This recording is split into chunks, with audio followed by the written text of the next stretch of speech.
नमस्कार, good news today देख रहे हैं आप। आपके साथ मैं हूं नवजोत रंधावा। त्रेता युग में अयोध्या ने प्रभु श्री राम की राह 14 साल तक देखी, लेकिन इस युग में प्रभु राम को अपने मंदिर तक पहुंचने में सदियों का समय लग गया। ऐसे में अब जब राम मंदिर का निर्माण अंतिम चरण में है और रामलला की प्राण प्रतिष्ठा की तिथि सामने आ चुकी है, तो राम भक्तों का उत्साह देखते ही बन रहा है। रामलला के विराजने का शुभ मुहूर्त निकाला जा चुका है। प्राण प्रतिष्ठा से जुड़े कार्यक्रम की रूपरेखा तय की जा चुकी है। बस इंतजार उस शुभ घड़ी का है जब रामलला अपने भव्य और विराट मंदिर में विराजेंगे। तो आज से रामनगरी की 14 कोसी परिक्रमा भी शुरू हो रही है। तो क्यों खास है ये परिक्रमा और क्या है प्रभु श्री राम के जीवन के वो संदेश जो आज भी प्रासंगिक है?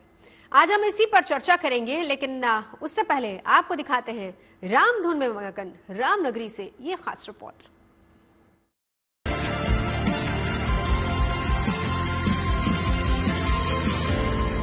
जिस इंतजार को अयोध्या ने सदियों तक जिया, उस प्रतीक्षा के खत्म होने की घड़ी आ रही है। महज 63 दिन बाद अयोध्या रामलला के प्राण प्रतिष्ठा की गवाह बनेगी। या यूं कहिए कि महज 2 महीने और 2 दिन बाद अयोध्या रामलला के भव्य मंदिर के स्वप्न को साकार होते हुए देखेगी। ठीक 9 हफ्तों बाद अयोध्या त्रेता युग के उन संस्कारों से साक्षात्कार करेगी जिसके लिए राम भक्तों ने लंबा इंतजार किया। अयोध्या के लिए केवल 22 जनवरी का दिन ही शुभ नहीं होगा, बल्कि 22 तारीख को 12:20 का मुहूर्त भी बेहद शुभ होने वाला है। ये घड़ी अभिजीत मुहूर्त की होगी और इस वक्त मृगशिरा नक्षत्र का योग रहेगा। प्राण प्रतिष्ठा के इस शुभ अवसर पर देश भर से आए साधु संतों का सैलाब अयोध्या में उमड़ेगा। लाखों राम भक्त अयोध्या के कोने कोने में मौजूद रहेंगे और शुभ मुहूर्त पर रामलला की प्राण प्रतिष्ठा के गवाह बनेंगे। देखिए, ये जो 22 जनवरी को रामलला की मूर्ति की प्राण प्रतिष्ठा होगी, मंदिर का शिलान्यास होगा, मंदिर का उद्घाटन होगा। मैं आपको बता दूं कि वो होगा मध्य दोपहर में लगभग 12:20 पर। ये जो मध्य दोपहर का समय होता है या मध्य रात्रि का समय होता है, ये दोनों ही समय अभिजीत मुहूर्त का समय होता है। दोपहर में लगभग 11:30 बजे से 12:30 बजे तक का और रात में भी 11:30 बजे से 12:30 बजे का समय अभिजीत मुहूर्त का समय होता है। और इस समय किए गए कार्यों में सफलता अवश्य ही प्राप्त होती है। तो ये जो मुहूर्त चुना गया है, ये महामुहूर्त है और जब भी अभिजीत मुहूर्त में कोई काम किया जाता है तो उसमें सफलता मिलती है। इसी हिसाब से ये महत्वपूर्ण, बहुत अच्छा मुहूर्त है, इसका फायदा उठाया जा सकता है। दरअसल विवादों को पीछे छोड़ अयोध्या अब बहुत आगे निकल चुकी है। अयोध्या अब दीपावली पर कुछ यूं दमकती है। रोशनी के पर्व पर अयोध्या का रंग कुछ यूं निखरता है। अयोध्या में जगमगाते लाखों दिए आज राम भक्तों की उम्मीदों का उजियारा बन चुके हैं। सबको भरोसा है कि राम आएंगे तो केवल अयोध्या का भाग्य ही नहीं बदलेगा, बल्कि देश का भाग्य भी खुल जाएगा। हमारे साथ श्री रघुनाथ तो किस बात की चिंता, हमारे साथ श्री रघुनाथ तो किस बात की चिंता। शरण में रख दिया जब माथ तो किस बात की चिंता, शरण में रख दिया जब माथ तो किस बात की चिंता। रामलला की प्राण प्रतिष्ठा के लिए अयोध्या को दुल्हन की तरह सजाने की पूरी तैयारी है। देश के सबसे बड़े सांस्कृतिक आयोजन को खास बनाने के लिए उसे 4 चरणों में बांटा गया है। आयोजन का पहला चरण 20 दिसंबर तक चलेगा, जिसमें कार्यक्रम की विस्तृत रूपरेखा तैयार होगी। दूसरा चरण 1 जनवरी से शुरू होगा, जिसमें लोगों से रामलला की प्राण प्रतिष्ठा के उत्सव को मनाने की अपील होगी। अयोध्या के भव्य मंदिर में रामलला की प्राण प्रतिष्ठा का सबसे अहम पड़ाव 22 जनवरी से आकार लेगा। इसी चरण में प्रधानमंत्री के हाथों प्राण प्रतिष्ठा करवाई जाएगी। देश भर में अनुष्ठान किए जाएंगे। अयोध्या उस दिन त्रेता के संस्कारों में ढलकर नए स्वरूप में नजर आएगी। जबकि चौथा चरण राम भक्तों का होगा और उनके लिए ये मौका रामलला के दर्शन का होगा। कुल मिलाकर वो घड़ी आने वाली है जिसका इंतजार हर किसी को है। Bureau report, good news today. तो लगभग 63 दिन का वक्त बचा है, काउंटडाउन शुरू हो चुका है। आ रहे हैं प्रभु श्री राम कलयुग का पारण करने के लिए। हमारे साथ तमाम खास मेहमान मौजूद हैं। परिचय करा देती हूँ। प्रभंजनानंद जी हमारे साथ हैं, बहुत बहुत स्वागत है महाराज जी आपका। हमारे साथ महामंडलेश्वर आशुतोष दास जी भी जुड़ेंगे थोड़ी ही देर में। आचार्य चंद्रांशु जी भी हमारे साथ मौजूद हैं, बहुत बहुत स्वागत है आचार्य जी आपका भी। और हमारे साथ महंत नवल किशोर दास भी जुड़ेंगे थोड़ी ही देर में। लेकिन हम शुरुआत करेंगे क्योंकि देखिए बहुत अहम है। हम जो एस्टिमेट है वो लगभग 62-63 दिन का प्रभंजनानंद जी बच गया है। लेकिन ऐसे में बहुत जरूरी है कि हम लोगों को बताएं, जनता को बताएं कि प्रभु श्री राम के आने की इतनी खुशी क्यों है, क्यों प्रभु श्री राम के आने से, विराजमान होने से देश की तरक्की होगी, क्यों ऐसा कहा जा रहा है। संत समाज में कितना उत्साह है इसको लेकर। नवजोत जी, पहली बात तो मैं देशवासियों को श्री राम मंदिर के निर्माण के पश्चात जो श्री ठाकुर जी विराजमान होंगे उसके लिए बहुत बहुत बधाई देता हूँ। हजारों वर्ष बीत गए और हम सौभाग्यशाली हैं कि जिन्होंने बलिदान दिया, बहुत कार सेवकों ने अपना बलिदान दिया श्री राम जन्मभूमि के लिए। और आज हम अपनी आंखों से दिव्य मंदिर के निर्माण का हम दर्शन करेंगे। प्रभु आज तक जो त्रिपाल में रह रहे थे वह अब अपने महल में जाएंगे। जो अयोध्या त्रेता काल में थी वो अयोध्या की गरिमा पुनः लौट रही है। और आप अयोध्या आएंगे तो लगेगा कि जैसे हम त्रेता में जी रहे हैं। जिधर जाते हैं वहां पर तिलक, शंख, चक्र, बिल्कुल महाराज जी, वो तस्वीरें लगातार आ रही हैं। महाराज जी जरा 2 लाइनें सुना भी दीजिए हमें ताकि एहसास हो लोगों का कि प्रभु श्री राम आने वाले हैं। जी जी जी। सीताराम जी की प्यारी राजधानी लागे, राजधानी लागे मोहे, मीठो मीठो सरयू जी को पानी लागे। सीताराम जी की प्यारी राजधानी लागे, राजधानी लागे मोहे, मीठो मीठो सरयू जी को पानी लागे। नवजोत जी, अगर आप अभी अयोध्या आएंगे तो लगेगा कि जैसे हम त्रेता में ही हैं। श्री तुलसीदास जी महाराज ने श्री रामचरितमानस में भी अयोध्या के वैभव का वर्णन किया है कि उत्तर दिशि सरयू वह, निर्मल जल गंभीर, बांधे घाट मनोहर, स्वल्प पंक नहीं तीर। यानी सरयू जी जब प्रवाहित हो रही हैं तो इतनी सुंदर व्यवस्था है अयोध्या की। घाट बनाए गए हैं और ऐसे घाट हैं कि स्वल्प पंक, यानी कीचड़ ले मात्र भी नहीं है। आप सोचते होंगे कि कितनी व्यवस्था रही होगी। और वहां पर बाजार जो थे, उसी तरह की अयोध्या बनाने की कोशिश हो रही है। मैं लौटूंगी आचार्य जी आपके पास, चंद्रांशु जी भी मौजूद है। आचार्य जी यहीं से मैं बात को आगे मैं चाहूंगी कि आप भी आगे लेकर जाइए। बताइए जरा इस वक्त संत समाज कितना उत्साहित है और आज राम के जीवन से हमें कौन सी ऐसी शिक्षा लेने की जरूरत है। चंद्रांशु जी।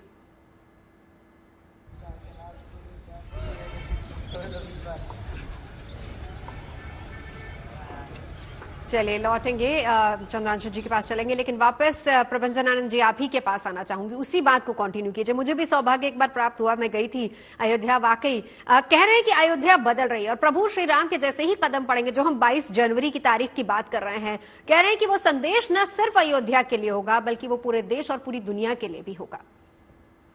राम वस्तुतः रा से राष्ट्र है, म से मंगल है। यानी इस राष्ट्र का कोई मंगल कर सकते हैं तो वो श्री राम ही है। और श्री राम अयोध्या से कितना प्रेम करते हैं। वह जब लंका से लौट करके आते हैं तो वानरों से उन्होंने एक शब्द कहा है नवजोत जी। वानरों से कहा है कि सुनु कपीस लंका पतिवीरा, पावनपुरी रुचिर यह देशा। उन्होंने कहा है कि यद्यपि सब बैकुंठ बखाना, वेद पुराण विदित जग जाना, लेकिन अवधपुरी सम प्रिय नहीं सो, यह प्रसंग जाने को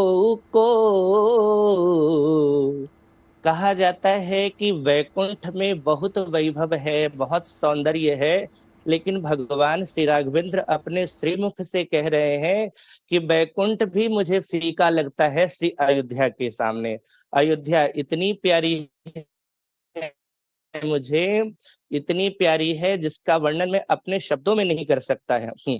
और तुलसी बाबा ने अयोध्या के वैभव की चर्चा करते हुए श्री रामचरितमानस में लिखा है, पुर शोभा कछु बरनि न जाई, बाहिर नगर परम रुचिराई। यानी अयोध्या की शोभा इतनी है जिसका वर्णन नहीं किया जा सकता है। उत्तर दिशा में सरयू का कल कल निनाद करते हुए प्रवाहित होना। और आज हम सब अयोध्यावासी इतने प्रसन्न हैं क्योंकि नवजोत जी, मैं अयोध्या में लगभग 35 वर्ष से रह रहा हूँ और अयोध्या के उस स्थिति को भी मैंने देखा था जब मैं बहुत कितनी छोटा बदल था। गई प्रभंजनानंद जी, ये भी बताइए, क्योंकि आपने कहा 35 साल आपको हो गए यहाँ पर रहते हुए, आपने अयोध्या में क्या क्या बदलाव देखिए, कितनी बदली अयोध्या। और हाल फिलहाल में जब से यह तय हुआ कि अब मंदिर बनेगा और अब 22 तारीख को तो प्राण प्रतिष्ठा की तारीख भी नजदीक आ रही है, उसके बाद से आपको क्या बदलाव दिखा अयोध्या में? जी, वही मैं कह रहा था कि अयोध्या ऐसी स्थिति थी 80 के और 90 के दशक में कि आप जाते तो गलियों की स्थिति ऐसी थी कि हम अच्छी तरह से जा नहीं पाते थे। अयोध्या को बद से बदतर राजनेताओं ने या अन्य लोगों ने इसे अयोध्या को अछूत करार दिया था कि इसे छूना नहीं है, छुओगे तो पता नहीं क्या हो जाएगा। हर जगह विकास हो रहा था, लेकिन श्री राम को लोगों ने निष्कासित कर दिया था। अब वो समय आ गया है, भगवान की कृपा हुई है कि देश में भी और प्रदेश में भी सत्ता ऐसी बैठी हुई है जिन्हें भगवान राम से प्रेम है, अयोध्या से प्रेम है। संत समाज, आप लोगों की क्या तैयारी है वो भी जरा हमें बताएं। अच्छा, मेरे साथ इस वक्त महंत नवलदास जी भी जुड़ गए। मैं प्रभंजनानंद जी आपके पास आऊंगी। महंत जी, स्वागत है आपका। और तैयारियां अब पूरी हो रही है, बस इंतजार 22 तारीख का है और समय रहेगा 12:20। मैं चाहूंगी नवल किशोर जी जरा समझाइए, ये तिथि, ये मुहूर्त क्यों खास है और क्यों ये कहा जा रहा है कि इस तिथि और इस वक्त से देश की दिशा और दशा बदलने वाली है, क्यों ऐसा कहा जा रहा है? नौमी तिथि मधमास पुनीता, शुक्ल पक्ष अवजित हरि प्रीता। भगवान श्री राघवेंद्र सरकार का प्राकट्य नवमी को हुआ था चैत्र मास में। और अब 500 साल के बाद 500 साल के बाद 500 साल के बाद ये सौभाग्य प्राप्त हो रहा है सभी राम भक्तों को, सनातन परंपरा के मानने वालों को। तो भगवान श्री रामभद्र अपने चारों भाइयों के साथ उसी पावन गर्भगृह में प्रवेश करने वाले हैं, प्रतिष्ठित होने वाले हैं, जहां लाखों वर्ष पूर्व मां कौशल्या की पावन गोद के सामने प्रकट हुए थे। वही प्रकट कृपाला दीन दयाला कौशल्या हितकारी। ऐसा परम सुंदर दिन, इतना पावन दिन आने वाला है तो निसंदेह प्रसन्नता का, उल्लसित होने का, आनंद का दिन है ही। और कितने कितने युद्ध लड़े गए, कितने कितने अभागे लोगों ने राम भक्तों को अत्याचार, पापाचार, अनाचार किया। अब ये तिथि आ रही है तो स्वाभाविक है, बिल्कुल ये परम तिथि है, आनंद का विषय है। और मैं आपके माध्यम से सबको कहूंगा कि भारत के प्रत्येक नागरिक को, प्रत्येक राम भक्त को उस प्राण प्रतिष्ठा महोत्सव में जरूर एक बार समय बिल्कुल कहा यही जा रहा है नवल किशोर जी की तारीख, भले ही जो लोग उस दिन अयोध्या पहुंचेंगे वो तो इसमें शामिल होंगे ही, लेकिन जो लोग अपने घरों में होंगे वहां पर भी एक तरीके से उत्सव का ही माहौल होगा। नवल किशोर जी, लौटती हूं आपके पास। हमारे साथ जुड़ चुके हैं इस वक्त खास मेहमान चंद्रांशु जी। चंद्रांशु जी, संत समाज कितना उत्साहित है, अयोध्या कितनी बदल रही है, और क्या आज की तारीख में अगर मैं आपसे कहूं तो राम के जीवन काल से हम शिक्षा ले सकते हैं? राम जी का तो जीवन काल संपूर्ण शिक्षामय ही है और उनका अवतार ही व्यक्ति को मर्त्यावतार मर्त्य शिक्षणम, वह तो राक्षसों को मारना केवल एक निमित्त मात्र हो सकता है। वास्तव में भगवान मर्यादा पुरुषोत्तम श्री राम का जो जन्म है वह मनुष्य को मनुष्यता का पाठ पढ़ाने के लिए ही है। पशुवत जीवन न हो, कैसे एक व्यक्ति भाई का भाई के साथ में, पिता का पुत्र के साथ में, पति का पत्नी के साथ में, पत्नी का पति के साथ में, यहाँ तक कि नीति प्रीति परमार्थ स्वार्थ को न राम सम जान यथारथ। चाहे राजनीति की बात हो, चाहे धर्म नीति की बात हो, किसी तरीके की बात हो, मुझको लगता है कि विश्व में जैसा लोकतंत्र का अनुप में उदाहरण भगवान राम ने अपने जीवन काल में प्रस्तुत किया है वैसा दूसरा और कहीं दिखाई नहीं पड़ता। जैसा आपने कहा कि संत लोग कितने हैं, तो आप जानती हैं कि संतों के प्राणधन जीवन सार सर्वस्व, उनका सब कुछ भगवान राम के लिए समर्पित है। कि आराध्य देव भगवान राम है, तो किसी के इष्ट आए और किसी के इष्ट उपेक्षित रहे हों और फिर ये विजय का समय आए, ऐसा परम पुनीत अवसर आए, उसके खुशी की परिकल्पना केवल कहीं सुनी जा सकती है। कितना अद्भुत एक समय होगा। तो निश्चित तौर पर यह जो दृश्य उपस्थित हम लोग देख पा रहे हैं, समझ पा रहे हैं, त्रेता युग में जैसे भगवान राम आए थे, अभी तो केवल दीपोत्सव हम लोग देखते थे, परंतु जो 22 जनवरी की तिथि है, सचमुच बताएं हम राम भक्तों के लिए, संत समाज के लिए ही नहीं, अपितु पूरे विश्व में जहां कहीं सनातन धर्म को मानने वाले लोग हैं, भगवान राम को मानने वाले लोग हैं, और भगवान राम को सभी मानते ही हैं, कुछ नास्तिकों की बात छोड़ दें तो इंडोनेशिया का जो मुसलमान है वह अपना पूर्वज राम को मानता है, तमाम पूरा विश्व इस तरह से सम्मिलित हो रहा है। तो निश्चित तौर पर कहते हैं लोग सौभाग्यशाली हैं, एक ऐसे युग का दर्शन कर पा रहे हैं। बिल्कुल। लौटूंगी आपके पास, आचार्य जी लौटूंगी। नवल किशोर जी भी हमारे साथ हैं। नवल किशोर जी, देखिए सिर्फ महज 63 दिन का और इंतजार है और फिर रामलला विराजेंगे, लेकिन अयोध्या में राम की अगर हम देखें तो बाल्य रूप में प्रभु श्री राम वहां पर विराजमान होंगे। तो कौन सी ऐसी उनके बाल्यकाल की बात है जिससे हम प्रेरणा ले सकते हैं? एक बार दोबारा से प्रश्न दोहराएंगे क्या? बिल्कुल, मैं कह रही थी कि 63 दिन का वक्त बचा है, इंतजार खत्म हो जाएगा, लेकिन वहां पर क्योंकि बाल्य रूप में प्रभु श्री राम विराजमान होंगे, तो उनके बाल्यकाल की कोई ऐसी बात जिससे आज हम प्रेरणा ले सकते हैं? हाँ, निसंदेह भगवान श्री राम बचपन से ही आप देखेंगे, भोजन करत बोल जब राजा, नहीं आवत तज बाल समाजा, कौशल्या जब टेरन धाई, ठुमुक ठुमुक प्रभु चले भराई। भगवान श्री राम बचपन से ही माता पिता की आज्ञा का पालन करते हैं। बाल विरोध करते समय भी भगवान ने श्री राम ने कभी भी माता पिता के आदेश का पालन नहीं किया और उल्लंघन नहीं किया। ऐसे ही हमारे जीवन में बचपन कितना संस्कार युक्त हो, हम कितने सेंस। बिल्कुल। नवल किशोर जी लौटूंगी। प्रभंजनानंद जी हमारे साथ मौजूद है। महाराज जी, आपसे मैं जानना चाहूंगी प्रभु श्री राम के बाल्यकाल की ऐसी कौन सी बात है, क्योंकि नवल किशोर जी बता रहे थे कि हमारा बचपन कितना संस्कारी हो, वो संस्कार देने की अगर कहें जिम्मेदारी तो वो माता पिता और गुरु की होती है, लेकिन यहाँ पर अगर हम प्रभु श्री राम के बाल्यकाल की कुछ और बातों का जिक्र करें तो उससे आज हम क्या सीख सकते हैं? नवजोत जी, सौभाग्य है मेरा जहाँ पर मैं रह रहा हूँ, ये वही स्थल है झुनकी घाट जहाँ प्रभु श्री राम अपने सबके भाइयों के साथ, बालकों के साथ क्रीड़ा करते थे। और श्री रामचरितमानस के अनुसार अगर हम देखें तो भगवान श्री राम की बाल्यावस्था से ही हमें प्रेरणा लेने की आवश्यकता है। आज अगर पुत्र का सबसे बड़ा कर्तव्य यह है कि माता पिता का वो सम्मान करे, भगवान श्री राघवेंद्र की दिनचर्या क्या थी? बाबा तुलसीदास जी महाराज कहते हैं श्री रामचरितमानस में कि प्रात काल उठिके रघुनाथा, मातु पिता गुरु नावहि माथा, आय सुमांगी करहि पुर काजा, देख चरित हर्षहि मन राजा। पुत्र का कर्तव्य यह होना चाहिए कि उसके स्वभाव से, कर्म से, व्यवहार से पिता को सुख मिले, शांति मिले, आनंद की अनुभूति हो। सबसे बड़ी शिक्षा की आवश्यकता है आज के समय में। जो बच्चे आजकल माता पिता का अनादर करते हैं, उनको प्रभु श्री राम से शिक्षा लेने की आवश्यकता है कि सबसे पहला ब्रह्म से बड़ा कोई नहीं होता है नवजोत जी, और श्री राम साक्षात पूर्ण ब्रह्म परमात्मा है, और परमात्मा ने मनुष्य के रूप में अवतार धारण करके यह शिक्षा दिया है कि ब्रह्म से भी अगर कोई बड़ा है तो वह है माता पिता। माता पिता का सम्मान करना मतलब भगवान का सम्मान करना है। हमारा उपनिषद भी यही कहता है, तैत्तिरीय उपनिषद का वाक्य है, मातृ देवो भव, पितृदेवो भव, आचार्य देवो भव और अतिथि देवो भव। तो सबसे पहला हमारा भगवान माता और पिता ही है, और भगवान ने यही करके, अनुकरण करके हम सबको शिक्षा दिया है कि हम सबसे पहले माता पिता का सम्मान करें। राजकुमार होने के बाद भी वह प्रजा के बीच में जाते थे, जिसके जीवन में सुख की अनुभूति होती थी उसके साथ बैठ करके सुख की अनुभूति करते थे।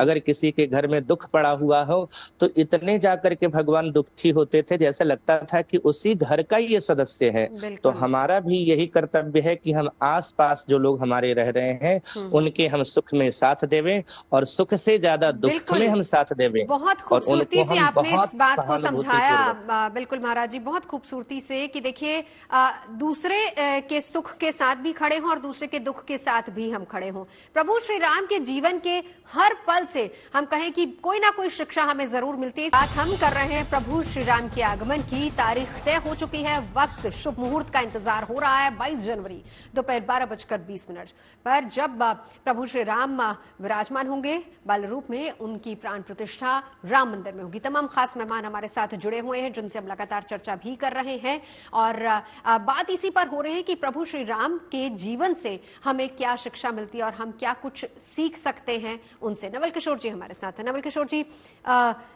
इंतजार उस शुभ घड़ी का भी हो रहा है जिस वक्त प्रभु श्री राम आएंगे। आप लोगों ने कितनी तैयारी की है?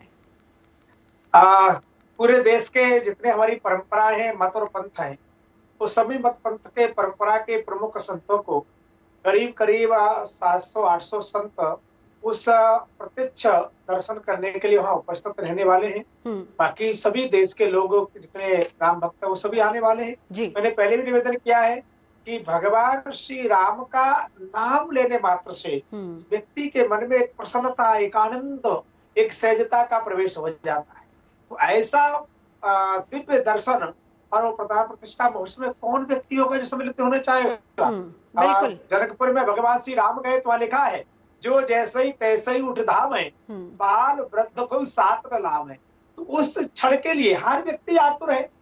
हर व्यक्ति को लगता है कि कब वो तारीख आ जाए, कब वो तिथि आ जाए, कब अवसर आ जाए, मैंने नेत्रों से भगवान श्री राम का चारों रूप में दर्शन कर पाऊं और उस अलौकिक दृश्य को देख करके आत्मसात कर पाऊं। प्रसन्नता है, आनंद है। बहन जी, कम से कम 5 पीढ़ी से ज्यादा बीती है, 500 साल लगभग बीते हैं। तो इस प्रतीक्षा के लिए अनेक जिन्होंने समग्र भारत को आंदोलन के रूप में जागृत किया, चाहे पूज्य परमहंस रामचंद्र दास जी महाराज हो, आचार्य अशोक सिंगल जी हो, आचार्य गिरिराज जी, अनेक राम भक्त, उनकी आंखें तरस गई कि मैं वो प्रतिष्ठा, वो महोत्सव, मंदिर के शिखर पे भगवान देख पाऊं। पर वो पंचभौतिक रूप से नहीं देख पाए, बिल्कुल, परंतु सेवकों के रूप से, राम भक्तों के रूप में वो जरूर देख पाएंगे और हमारे सभी राम भक्तों को अपार प्रसन्नता की। बिल्कुल, और बहुत अच्छी खूबसूरती से नवल किशोर जी आपने बताया कि राम का नाम लेने भर से आपको उसी तरह की तृप्ति महसूस होती है जैसा कि आप वहां जाएंगे और दर्शन करेंगे। लेकिन सच्चे मन से अगर आप राम का नाम ले लें तो वो बहुत अच्छी और बहुत बड़ी बात है। आचार्य चंद्रांशु जी भी हमारे साथ मौजूद हैं। चंद्रांशु जी, तैयारियां हालांकि बहुत ज्यादा हो रही, लेकिन बहुत सौभाग्यशाली होंगे वो लोग जो उसी दिन प्राण प्रतिष्ठा के दिन वहीं पर अयोध्या में ही मौजूद रहेंगे। लेकिन अच्छी बात यह है कि अगले ही दिन से आम लोगों के लिए, जनता के लिए भी दर्शन की सुविधा वहां पर उपलब्ध हो जाएगी। जी बिल्कुल। आप सुन पा रही हैं हमको? बिल्कुल सुन रहे सर। नवजोत जी, श्री राम जन्मभूमि तीर्थ क्षेत्र ट्रस्ट और अयोध्या के जितने भी नागरिक हैं सब लोग उसके लिए पूरे तत्पर होकर के, और पूरे देश को निमंत्रण तो हम सब दे ही रहे हैं। और सभी आचार्यों को आप सुन रही हैं, लगातार बहुत सुंदर ढंग से शास्त्रों सभी बात रख रहे हैं। ये राम जन्मभूमि का भव्य मंदिर का लोकार्पण है और एक चौपाई केवल आपके दर्शक सुन लें तो उतने पर ही सब कुछ समझ में आ जाएगा। जाकर नाम सुनत शुभ होई, मोरे गृह आवा प्रभु सोई।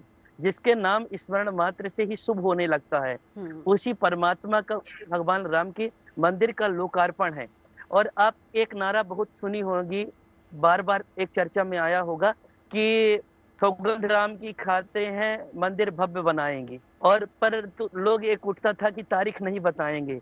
अब वो 22 तारीख जब पूछते हैं हम लोग ना, तो वो 22 तारीख एक जैसे दिवस स्वप्न जैसे लग रहा है कि हम लोग उसके साक्षी बन रहे हैं। पूज्य आचार्य महामंडलेश्वर श्री नवल किशोर दास जी महाराज जी को सुन रहे हैं अभी।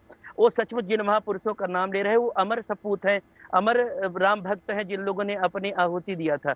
तो मैं ज्यादा कुछ न कह करके मेरी एक पंक्ति दर्शक तक चली जाए। ये बहुत शुभ हो, ये कौन आ रहा है, अरे आते हैं रघुनंदन सजवा दो द्वार द्वार, आते हैं रघुनंदन सजवा दो द्वार द्वार, स्वर्ण कलश रखवा दो बधवा दो बंधनवार, स्वर्ण कलश रखवा दो बधवा दो बंधनवार, खुशियां मनावो गावोरी मंगल चार, खुशियां मनावो गावोरी मंगल चार, स्वर्ण कलश बधवा दो बंधनवार, स्वर्ण कलश रखवा दो बिल्कुल बधवा दो। सिर्फ अयोध्या ही नहीं महाराज जी, अयोध्या ही नहीं बल्कि हम कहें कि उन तमाम भक्त वो जो इंतजार कर रहे हैं, बंधनवार अब सभी बांधेंगे उस दिन 22 तारीख को, क्योंकि उस तिथि का उस क्षण का सब लोगों को इंतजार है। मैं लौटूंगी आपके पास, प्रभंजनानंद जी हमारे साथ मौजूद है। और प्रभंजनानंद जी, अगर हम बात करें राम भजन के बिना कार्यक्रम अधूरा है, और राम भजन के बिना उनके हम आगमन की कल्पना भी नहीं कर सकते। और उस दिन क्या, हर दिन अब राम भजन हो ही रहा है हर जगह, और आप तो खुद अयोध्या में हैं। जी जी जी, संपूर्ण दिवस अब से लेकर के दीपोत्सव से लेकर के जब तक श्री राम लला अपने दिव्य और भव्य मंदिर में विराज रहे हैं, तब तक अयोध्या में चारों तरफ सजावट, खुशियां, दीपोत्सव, हर दिन दीपावली हो रही है। और बस हम यही कहना चाहेंगे कि आओ रे गाओ रे, हुआ चारों दिशाओं में शोर सजनी, हुआ चारों दिशाओं में शोर सजनी, राम आवे अवध की ओर सजनी, राम आवे अवध की ओर सजनी। जिस तरह से 14 वर्ष के वनवास के बाद भगवान जब श्री अयोध्या लौटे थे, तो अयोध्या में उमंग उत्साह अपने चरम पर था। उसी तरह से आज सैकड़ों वर्ष तक हमारे भगवान श्री राघवेंद्र अपने दिव्य महल से बाहर निकल करके रहे, त्रिपाल में रहे। नवजोत जी, आंखों से आंसू आ जाते थे। जो सबको महल में रखने वाला है, वह राम फटे हुए त्रिपाल में रह रहे हैं। अगर थोड़ा त्रिपाल फट जाता था तो अनुमति लेनी होती थी कि बदलना है या इसे नहीं बदलना है। एक पेंच भी निकाला जाता था और वो कसा जाता था, तो फिर अनुमति लेनी होती थी कि कसना है या नहीं कसना है। लेकिन आज, उस समय तो भगवान राम को सिर्फ 14 वर्ष का वनवास मिला था। यहाँ आज तो कलयुग के लोगों ने भगवान को सैकड़ों वर्ष का वनवास दिया है, और आज वो वनवास से लौट करके 22 जनवरी को अपने दिव्य अयोध्या में, दिव्य महल में विराजेंगे। उससे बढ़ करके हमारे लिए, अयोध्या वासियों के लिए और विश्व में कहीं भी सनातन धर्म से जुड़े हुए आस्था रखने वाले जन हैं, सबके लिए इससे बढ़ करके कोई त्योहार, इससे बढ़ करके कोई पर्व और इससे बढ़ करके खुशी कोई हो ही नहीं सकती। यह सबसे बड़ी खुशी है, इससे ज्यादा कुछ हो ही नहीं सकता। बिल्कुल नवल किशोर जी, देखिए इंतजार त्रेता युग में तो 14 बरस का था, लेकिन यहाँ पर जब हम कलयुग की बात करते हैं, ये इंतजार बहुत लंबा हो गया।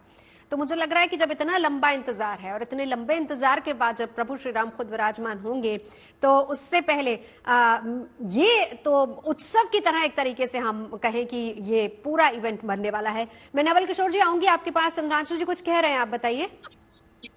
नवजोत जी, हम लोगों के हृदय में इतनी सारी बातें हैं जी कि सारी बातें नहीं कर सकते, पर एक निवेदन आपके चैनल के माध्यम से संपूर्ण विश्व के राम भक्तों से निवेदन करना चाहते हैं हम। श्रीमद् वाल्मीकि रामायण में जब भगवान दंडकारण्य में गए, तो दंडकारण्य के ऋषि मुनियों ने भगवान को एक बात कही थी कि आप केवल अयोध्या के राजा नहीं हैं। उन्होंने कहा था, नगरस्थो वनस्थो वा त्वमनो राजा जनेश्वरा, आप प्राणी मात्र के राजा हैं, जन जन की ईश हैं। तो निश्चित तौर पर जब भव्य मंदिर पर भगवान राम बैठेंगे, तो लाखों लाखों करोड़ों करोड़ों अनंत जितने राम भक्त हैं, सनातन धर्मावलंबी लोग हैं, अयोध्या में उतने लोग नहीं आ पाएंगे। और निश्चित तौर पर वो सब राम मंदिर के लोकार्पण के दृश्य को देखना चाहेंगे, समझना चाहेंगे। तो जितने भी जीएनटी चैनल के दर्शक हैं, उनसे एक निवेदन हम ये करना चाहते हैं कि जो लोग नहीं आ पाए, भगवान राम जब भव्य राम मंदिर पर बैठे, तो कोई ऐसा घर ना हो, पूरे देश भर में ही नहीं, पूरे विश्व भर में, जैसे तोरण, द्वार, पताका, सबके घर ऐसे सजे हों उस दिन एक बहुत भव्य दिवाली हो। दिवाली हो, मैं वही बात कहना चाह रही थी कि एक दिवाली हमने अभी अभी मनाई है, लेकिन आप बिल्कुल सही कह रहे हैं। और आपने कहा कि हमारे चैनल के माध्यम से हमारी भी कोशिश यही है गुड न्यूज टुडे की, कि हम भी आपके माध्यम से, आप तमाम जो महानुभाव हमारे साथ इस वक्त चर्चा में है, हम आपके माध्यम से लोगों को, खास करके बच्चों को, उस युवा पीढ़ी को जो अनजान है राम की शिक्षाओं से, हम कम से कम उनको उनके साथ जोड़ सके, बता सके कि क्यों राम जरूरी है, हमें राम के जीवन से क्या शिक्षाएं मिलती हैं। हमारी भी कोशिश बिल्कुल यही है। नवल किशोर जी। हाँ जी जी, भव्य दिवाली, एक दिवाली हम मना चुके हैं, लेकिन एक दिवाली का इंतजार हो रहा है, और वो जनवरी वाली दिवाली होगी।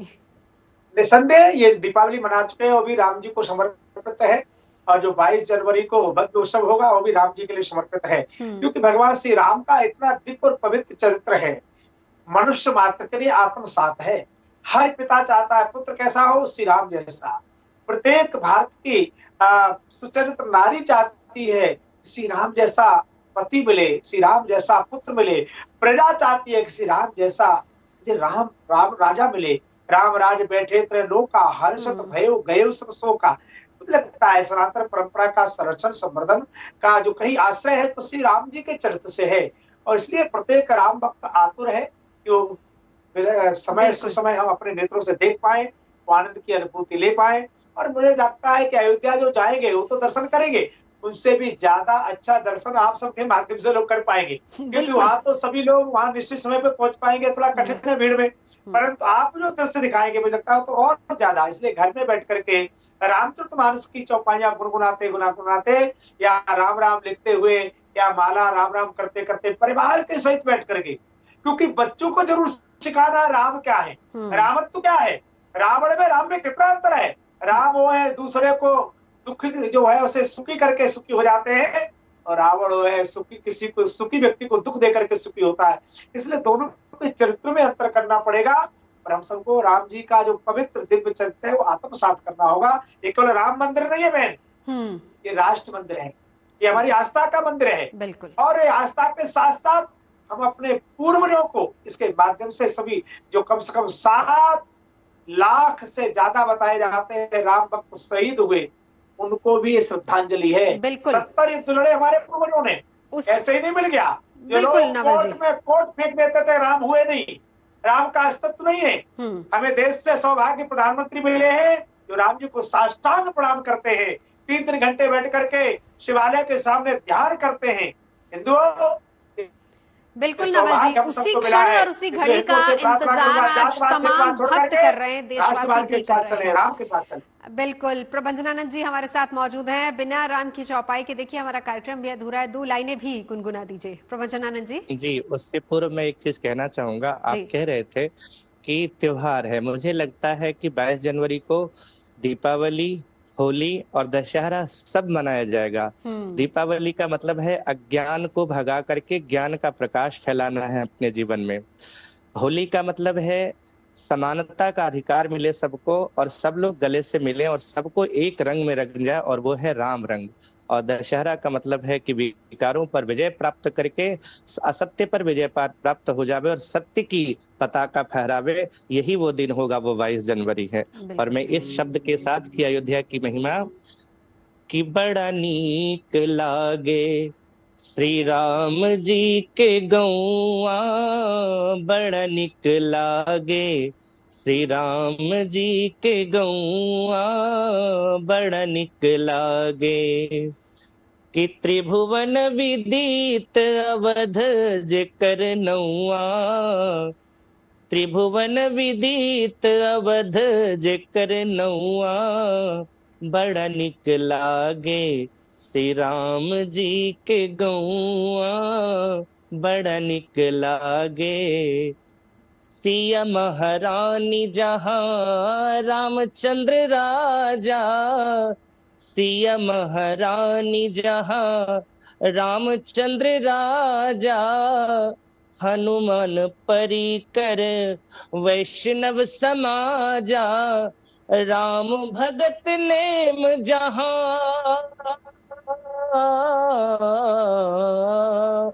राम भगत नेम जहाँ, सुबह अरु सौआ, बड़ा निक लागे श्री राम जी के गौआ, बड़ा निक लागे। बहुत खूब महाराज जी, बहुत ही बढ़िया। बहुत अच्छे तरीके से आपने समझाया है। मैं एक बार चंद्रांशु जी आपके पास भी आना चाहूंगी। आज अयोध्या कैसी लग रही है? हालांकि देखिए प्रभंजनानंद जी तो कह रहे हैं कि 3 उत्सव हम उस दिन मनाएंगे, दशहरा होगा, होली होगी, दिवाली होगी, लेकिन उन उत्सवों की शुरुआत शायद उसी दिन से हो गई थी जिस दिन नींव पड़ी थी मंदिर की। और आज देखिए काउंटडाउन शुरू हो चुका है, महज 62-63 दिन का वक्त बचा है। नवजोत जी, अयोध्या के सामने एक नाम और जुड़ता है, अपराजिता अयोध्या। और इस समय राम जन्मभूमि का पक्ष में निर्णय आया, 500 वर्ष के बाद राम मंदिर को हम लोगों ने लिया, तो अपराजिता अयोध्या पुनः कलयुग में भी अपने नाम को सार्थक कर दिया।